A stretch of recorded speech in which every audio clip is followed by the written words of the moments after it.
A few weeks ago, I realized that I'd been so busy I hadn't played my favorite game in months. I started a new Minecraft world using a seed that was recommended for the new updates. The last time I had consistently played was late 2022, and even then I was mostly obsessed with servers and minigames. Now that I had started a new world, all the memories came flooding back.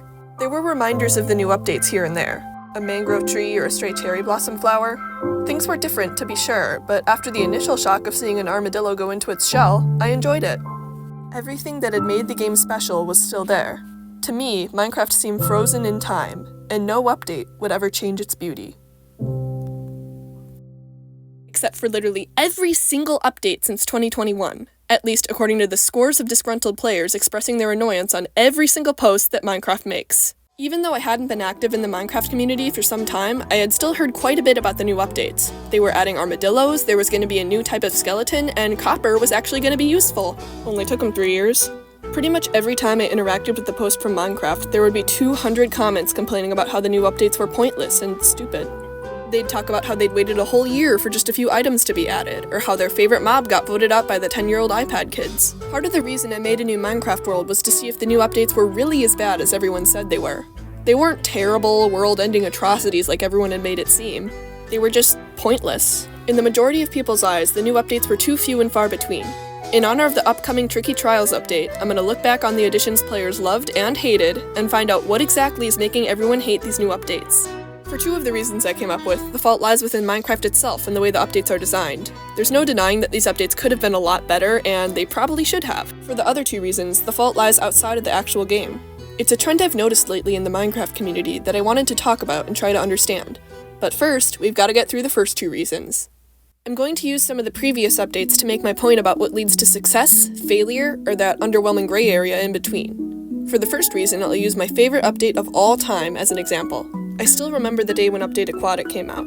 I'd been playing Minecraft for a few years and thought the world was set in stone, but just the simple act of dumping some fish into a river changed the entire game. A year later, when Village and Pillage was released, it had an even bigger impact. Whole structures were redone, there was an entirely new boss fight, and the villagers were just slightly more intelligent than before.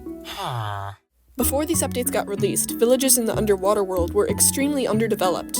The ocean was good for rod fishing, but you couldn't take a dive or explore anything except a gravel wasteland. And where would we be now if we couldn't use villager AI to get our wealth? We'd probably have to get our own resources without exploiting villagers and stealing their 9 million cats for ourselves. 8 years ago, Minecraft was already so bare bones that any update would have had a profound impact on how the game was played.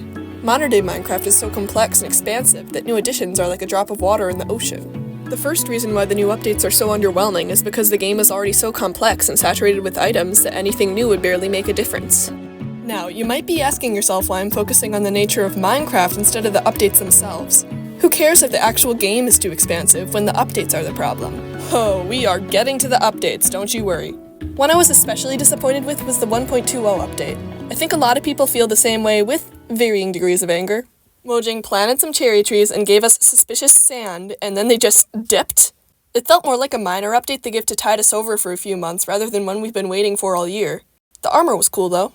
I don't want to sound like I'm bashing Mojang because they are very passionate about what they work on, and the update itself wasn't terrible, but it just felt like it was missing something, a sort of unifying factor that tied all this randomness together. Let's look at this from a different perspective. Why was the Caves and Cliffs update so popular? I don't think anyone would have been thrilled to learn they were only retexturing the ores or adding lichen to Minecraft. It needed a mascot, a face to put to the name, something that represented the danger and mystery of these new caves. And of course, it needed to have a home. Why not make the game creepier than it already is? The Warden and its deep dark biome were the backbone of the Caves and Cliffs update. They were the reason it was so fun to explore the new caves and creep around the abandoned cities. The Caves and Cliffs update would have been significantly worse if the developers only redid existing biomes. The Warden and the Deep Dark are brand new, and that makes them more interesting than a calcium block in a cave. The updates after Caves and Cliffs, and even some of the ones before, focused more on reworking biomes we already had, with varying degrees of success. But the memorable ones, like the Deep Dark, weren't just a one-off add-on. It was an entirely new experience, and that is what makes the Caves and Cliffs update memorable. So far, we've identified two reasons the new updates aren't as fun as the old ones. Minecraft has become more saturated with items and adventures over time, and updates that used to be mind-blowing are having less of an impact. On top of that, the updates that we are getting lack a unifying factor that ties everything together. Now, so far, I've been talking about what's going wrong with what we've been given. However, I don't think the problem lies solely with the new updates. There's no doubt that the ones we're receiving are lackluster, but have we stopped to consider how we're receiving these updates in the first place? There's a certain mindset that people are starting to have about the updates that's dooming them long before they ever get released. And to talk about that mindset, I'm gonna have to acknowledge the elephant in the room. An elephant that could very realistically be added to Minecraft if it got picked by the mob vote. Just by saying those two words, mob vote, I have summoned an army of angry players who really wanted to see this weird little copper golem added to the game.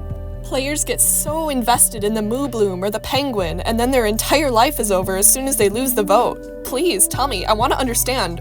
Why are you so invested in this? I get that we all have our particular animal that we want to be added to the game. I understand being a little upset about something like the glow squid being added. I have a vivid memory of making a new Minecraft world just so I could make a glow squid killing machine.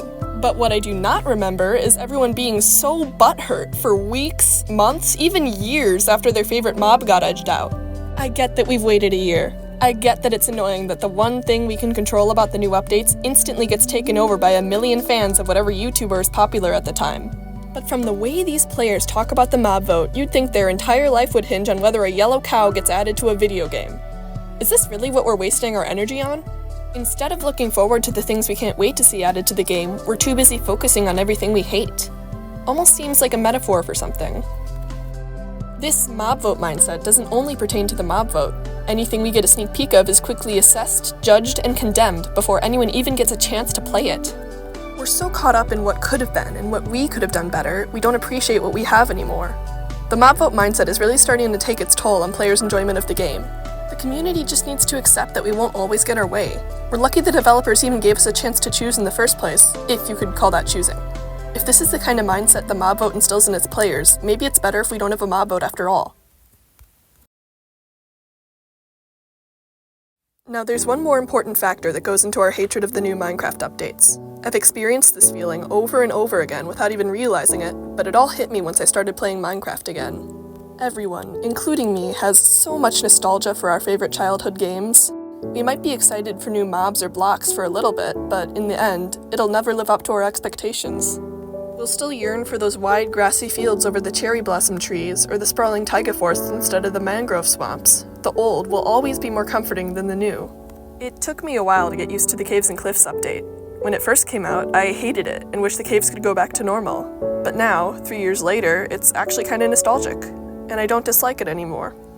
Even the updates that are less appealing to me have a nostalgia factor to them. I may hate Striders or those stupid blue forests in the Nether, but I still have fond memories of exploring the new Nether update with my online friends during the pandemic. The point I'm trying to make here is that we need to give these updates time. They never seem to live up to our expectations. They're either too expansive that they change the game completely, or they're so underwhelming that they enrage the entire player base. The updates definitely could have been better. Our favorite mob from the mob vote could have won, or there could have been more to explore. But I'm still happy with what we've got. We can only go up from here. After the new updates come and go, we still have Minecraft. We still have our adventures, and our builds, and our friends. Why does it matter so much what's being added when everything we love is still here? To everyone who's finding my channel for the first time, I hope you liked the video. To all my returning viewers, I want to give a big thank you because I know my content has been the equivalent of a barren desert over the past few months. Life for me has been really busy lately, but I'm finally free now that school is over for the year.